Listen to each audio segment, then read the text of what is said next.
एक कहावत तो आपने जरूर सुनी होगी कि सुबह का भूला अगर शाम को घर लौट आए तो उसे भूला नहीं कहते, और ये कहावत नेपाल पर बिल्कुल फिट बैठती है,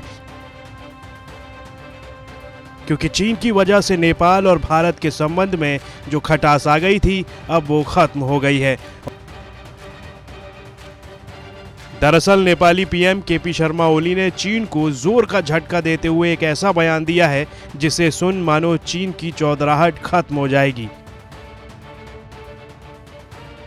दरअसल नेपाल के प्रधानमंत्री केपी शर्मा ओली ने काठमांडू में तैनात चीन के राजदूत हाओ यांकी से दो टूक कहा है कि वो किसी दूसरे देश की सहायता के बिना ही अपनी पार्टी के भीतर की चुनौतियों से निपट सकते हैं। मतलब साफ है, अब नेपाली पीएम को ये समझ आ गया है कि चीन का सिर्फ एक काम है दूसरे देशों की जमीन पर कब्जा करना, और नेपाली पीएम को ये भी समझ में आ गया है कि उसका सिर्फ एक साथी है जो उसके हर सुख दुख में साथ है, और वो है भारत।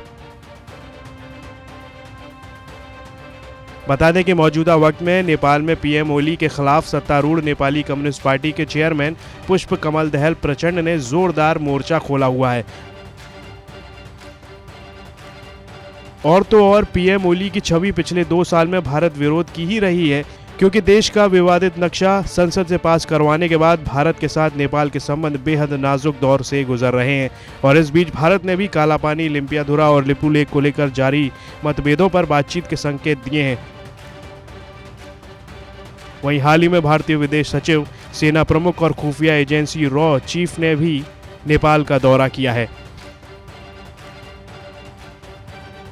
इन्हीं वजहों से अब नेपाली पीएम ने भारत के प्रति अपने रुख में बदलाव किया है। हालांकि ये बदलाव उस वक्त दिखा है जब 23 अक्टूबर को नेपाली प्रधानमंत्री केपी ओली ने समस्त नेपाल वासियों को विजयदशमी की शुभकामनाएं भेजी थी।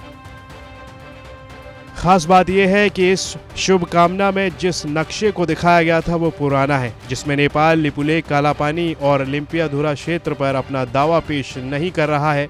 तो इसका मतलब ये माना जाए कि भारत और नेपाल के बीच रिश्ते सुधर रहे हैं। इतना ही नहीं, बदलाव की बयार तो तभी शुरू हो गई थी जब सेना प्रमुख जनरल एमएम नरवणे नेपाल पहुंचे थे और वहीं से पासा पलट गया था। फिलहाल गुजरे 1 साल में भारत नेपाल संबंधों में जो गिरावट आई थी उसे अब संभाल लिया गया है।